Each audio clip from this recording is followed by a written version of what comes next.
Olá, pessoal, tudo bem? Então, nós estamos aqui de volta, atendendo a pedidos. Hoje nós vamos falar sobre os direitos sociais das pessoas portadoras do câncer, que tem como nome científico neoplasia maligna. O câncer, pessoal, ele é uma doença que assusta muito a gente.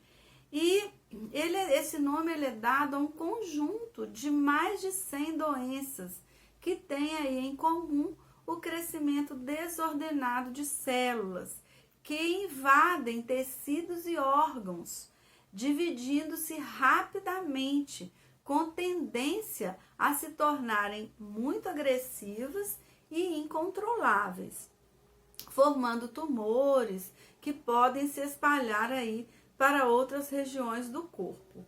Então, o INCA, que é o Instituto Nacional do Câncer, vai poder te ajudar a entender melhor essa situação, pois é um instituto do governo, um centro integrado de referência nacional e internacional para o cuidado, ensino e pesquisas oncológicas. E ele apresenta excelência na elaboração de políticas públicas para a prevenção e controle do câncer. Mais detalhes você deve se informar junto ao seu médico, que é a pessoa capacitada tecnicamente para esclarecer e te orientar melhor. O paciente com câncer, ele possui alguns direitos sociais e nós vamos falar deles hoje. O primeiro que nós vamos falar será o saque do FGTS. Mesmo que esteja aí na fase sintomática da doença, o trabalhador cadastrado no FGTS que tiver neoplasia maligna, que é o câncer, ou que tenha também, dependente portador do câncer, vai poder fazer o saque do FGTS. E você vai receber o saldo de todas as contas que estiverem em seu nome na caixa, e vai poder efetuar esse saque enquanto houver saldo nas contas. Mais detalhes, melhores informações, você vai buscar aí no site da Caixa, E também tem o saque do PIS/PASEP. Se você foi cadastrado no PIS/PASEP antes de 1988 e tem essa enfermidade ou possui dependente com essa enfermidade, mesmo que seja aí, na fase sintomática da doença, você vai poder sacar o PIS na Caixa Econômica e o PASEP no Banco do Brasil. E você também vai receber o saldo total de suas cotas e também os rendimentos. E mais informações você vai poder consultar aí o site da Caixa, do Banco do Brasil ou o próprio site do INCA. Um outro benefício é o auxílio doença. E o auxílio doença, ele é um benefício mensal que o segurado do INSS tem direito quando fica temporariamente incapaz para o trabalho em virtude de uma doença. Claro, quando seu afastamento for superior a 15 dias consecutivos. Assim, o portador do câncer terá direito a esse benefício, independente do pagamento de 12 contribuições, que é a carência, desde que ele esteja na qualidade segurado. E a sua incapacidade, vai ser comprovada por meio de exame realizado pela perícia médica do INSS.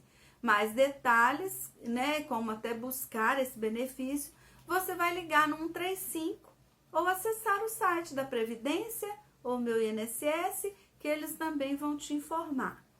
E também os servidores públicos e militares são regidos por leis específicas e eles devem procurar o órgão pagador ou o serviço social da unidade onde estão aí realizando o tratamento. Um outro benefício é a aposentadoria por invalidez. A aposentadoria por invalidez, ela é concedida desde que a incapacidade para o trabalho seja considerada definitiva pela perícia médica do INSS, se você não está aí passando por um processo de reabilitação para o exercício de atividade que lhe garanta a subsistência. O portador do câncer também terá direito a esse benefício, independente do pagamento de 12 contribuições, que é a carência, e desde que esteja aí na qualidade de segurado. Lembrando que, caso o portador dessa enfermidade necessite de assistência permanente de outra pessoa, o valor da aposentadoria poderá ser aumentado em 25% nas situações previstas em lei, tá? E os servidores públicos e militares também são regidos por leis específicas e devem procurar o seu órgão pagador ou o serviço social da unidade onde está realizando o tratamento. Um outro benefício é o amparo assistencial ou benefício de prestação continuada, que todo mundo conhece aí como LOAS. Então, nós vamos explicar o que é o LOAS. LOAS é uma lei orgânica de assistência social, que são essas siglas. E ela vai garantir um benefício de um salário mínimo mensal ao idoso acima, que tenha 65 anos ou mais. E também ao deficiente, ao portador de deficiência. E todos eles, claro que não estejam exercendo atividade remunerada e que estejam incapazes para o trabalho e para uma vida independente. No caso aí do deficiente, pode ser inclusive criança e adolescente. E para conceder esse benefício, o requerente vai precisar se enquadrar em alguns critérios. Um deles é a idade, o idoso. E o outro é a questão da deficiência e a renda também. Então, a renda familiar, ela tem que ser inferior a 1/4 do salário mínimo. Então, o salário mínimo, que é R$ 1.045 atualmente, você vai dividir isso aí por 4. Vai dar aí em torno de R$260 no máximo, não passa disso, É muito em torno. E para isso eles vão considerar o número de pessoas que vivem no mesmo domicílio. Aí vai caracterizar a impossibilidade de garantir o sustento. E nos casos em que o paciente oncológico esteja em estado avançado ou que sofra consequências de sequelas irreversíveis do tratamento oncológico, pode também recorrer a esse benefício, desde que haja incapacidade para o trabalho e para as atividades, para os atos da vida independente. E desde que não esteja vinculado a nenhum regime de previdência social ou que receba aí qualquer benefício. Mesmo quando estão internados, tanto o idoso quanto o deficiente, ou a criança deficiente ou adolescente deficiente, vão ter direito a esse benefício. E o beneficiário não recebe 13º. Então, esse benefício do LOAS, que é concedido, que é o benefício de prestação continuada, ele não tem direito a 13º. Você vai receber aí, durante um ano, 12 meses. O amparo assistencial, ele é intransferível. Não gera direito à pensão por herdeiros ou sucessores. Então, quando a pessoa falece, acaba o benefício, ele é cessado. E também vai ser passar por exame médico pericial junto ao INSS, que vai confirmar aí as informações que você prestou. E mais informações, você pode ligar no 135 ou acessar o site da Previdência ou meu INSS, lá você vai ter bastante orientação. Um outro benefício é o TFD, que é conhecido como tratamento fora do domicílio. O Ministério da Saúde, ele dispôs em uma portaria sobre a rotina do TFD, tratamento fora do domicílio. Para quê? O objetivo é garantir o acesso de pacientes de um município a serviços assistenciais em outro município, ou ainda em casos especiais de um estado a outro estado. O TFD, ele pode envolver aí a garantia de transporte para tratamento e hospedagem, sendo concedido exclusivamente a pacientes atendidos na rede pública, que é o SUS, e também nas referenciadas do SUS, sendo que nos casos em que houver indicação médica, pode ser autorizado o pagamento, inclusive, de despesas para acompanhante. Então, fica bem atento e converse com o seu médico, ok? Um outro benefício é a isenção do imposto de renda. Os pacientes oncológicos estão isentos do imposto de renda relativos aos rendimentos de aposentadoria, reforma e pensão, inclusive complementações. Mesmo os rendimentos de aposentadoria ou pensão recebidos acumuladamente não sofrem tributação, ficando isento quem recebeu os referidos rendimentos.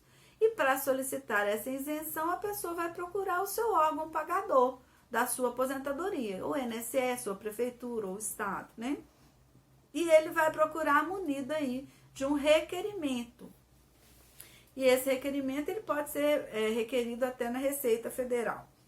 A doença, ela será comprovada por meio de laudo médico, que também é emitido pelo Serviço Médico Oficial da União, dos Estados, do Distrito Federal e dos municípios, sendo fixado aí prazo de validade desse laudo, né, pericial, nos casos aí passíveis de controle. As leis pertinentes e tudo mais que você precisar, acesse o site do INCA. Um outro benefício que as pessoas têm muita dúvida é com relação à quitação do financiamento da casa própria. A pessoa com invalidez total e permanente, causada por acidente ou por doença, possui sim direito à quitação, né, do financiamento da casa própria, mas somente se existir no seu contrato uma cláusula que fale sobre isso. E a pessoa vai precisar, né, estar inapto para o trabalho e a doença dominante, determinante da incapacidade, ela deve ter sido adquirida após a assinatura do contrato de compra e venda. Então, se você tem 10 anos que você já está com a doença e só há 3 anos você adquiriu a casa própria, não vai ter jeito, porque você já estava doente quando adquiriu, né?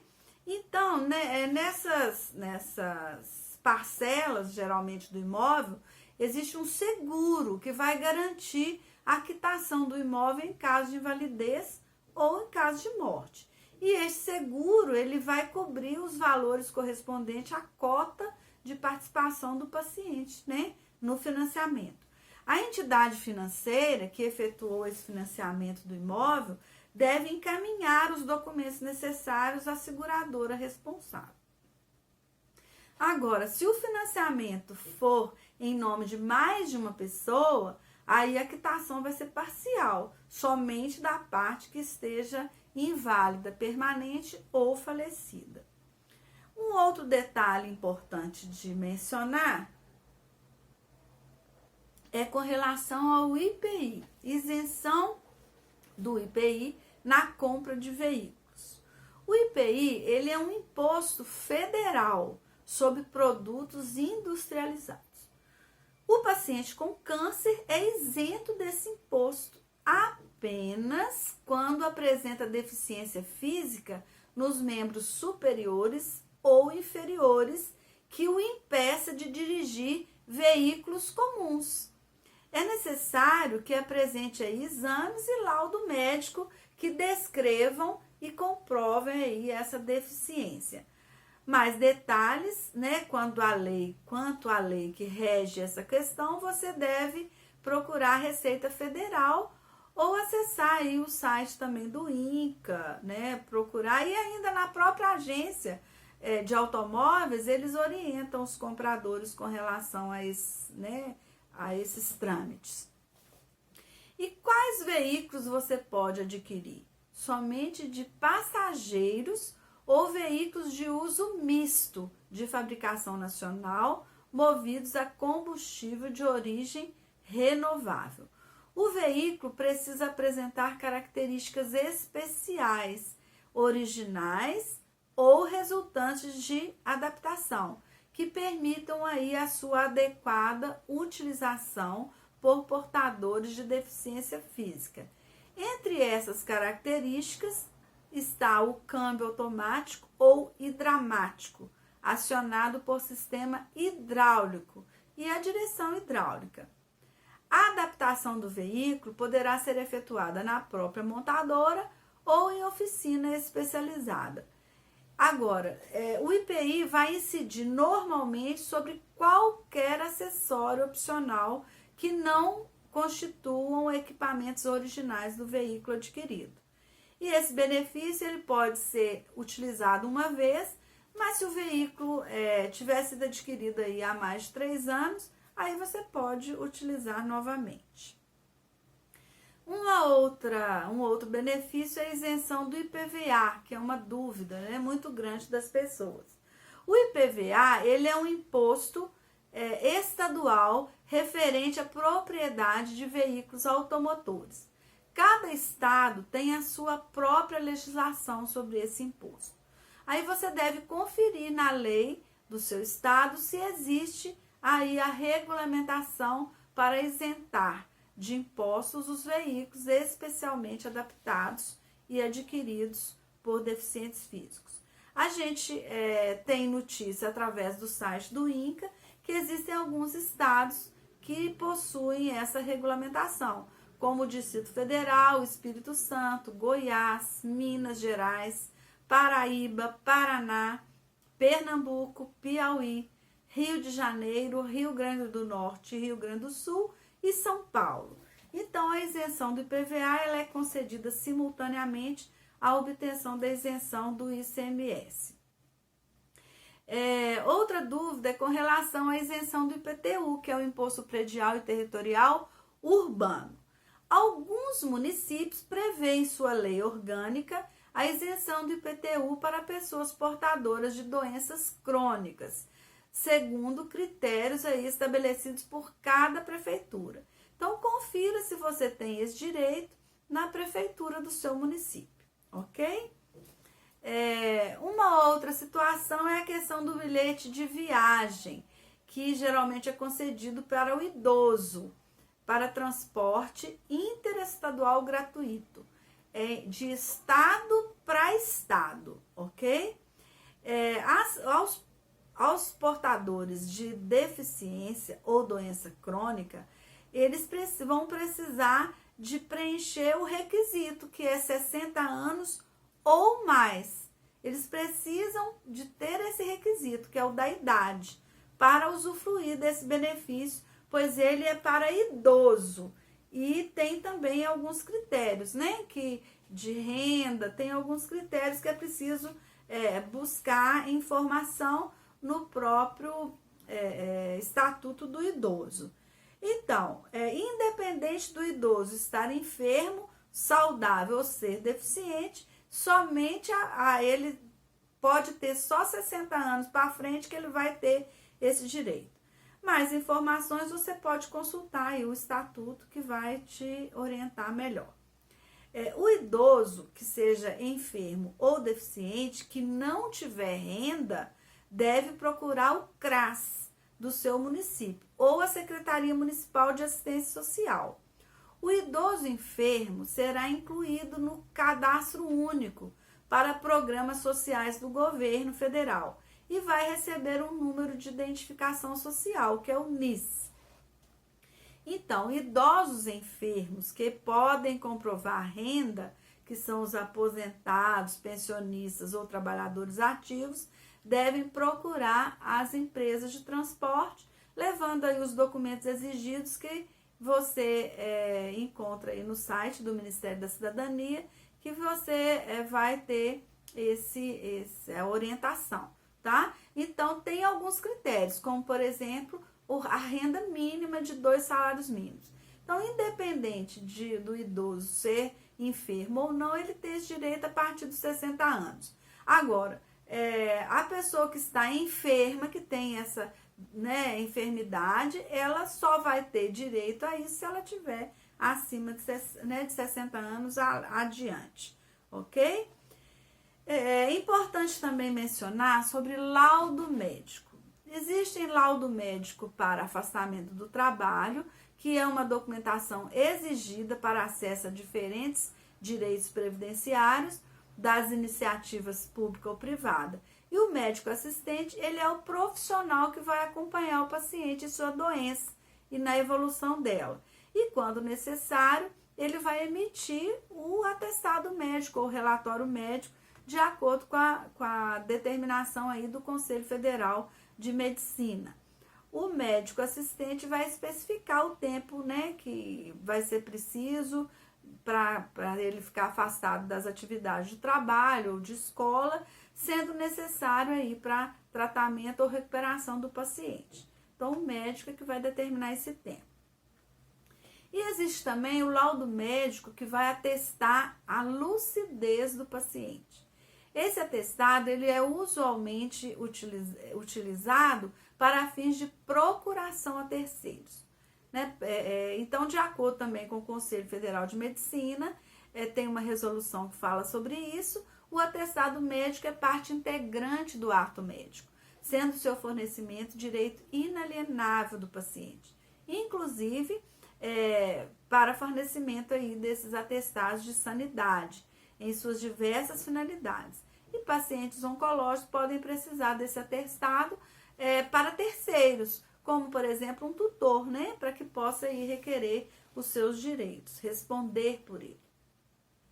Bem, o assunto é bem extenso, bem delicado, e pode ser que o seu estado ele tenha algum benefício específico para quem mora ali, Então, o seu município também pode ter. Então, como é o caso aí, por exemplo, do Estado do Rio, que possui um benefício que chama Vale Social, que é fornecido para deficientes.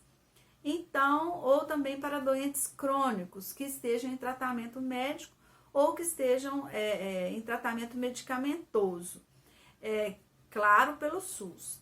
Então, se interromper, pode acarretar risco de morte. E eles lá no Estado do Rio também fornecem o cartão RioCard, que é um cartão eletrônico que oferece gratuidade no transporte rodoviário. Mas isso é somente no Rio de Janeiro. Aí cada um vai ter que procurar no seu estado, ver qual que é o benefício que o estado oferece, Bom, detalhes de cada estado você vai buscar informações ou no INCA ou até mesmo no CRAS, que está localizado aí no seu município, onde você vai ter as informações necessárias, inclusive para o seu cadastramento. De antemão, eu já te informo que o CRAS ele pode te ajudar, por exemplo, com questões de sepultamento gratuito e Bolsa Família, e tem outras ajudas também. É importante lembrar que se você tiver algum dos seus direitos violados na esfera administrativa, você pode procurar um profissional do direito para te orientar aí nessa busca para a efetivação do seu direito. Ou ainda buscar a Defensoria Pública, que vai poder assisti-lo. Então, assim nós ficamos por aqui. Por hoje é só. Muito obrigada por nos acompanhar. Deixe seu like, acione o sino para você receber notificações de novos vídeos e compartilhe com seus amigos, porque pode ser que um deles esteja precisando dessas informações. Então eu te vejo no próximo vídeo, ok? Até lá!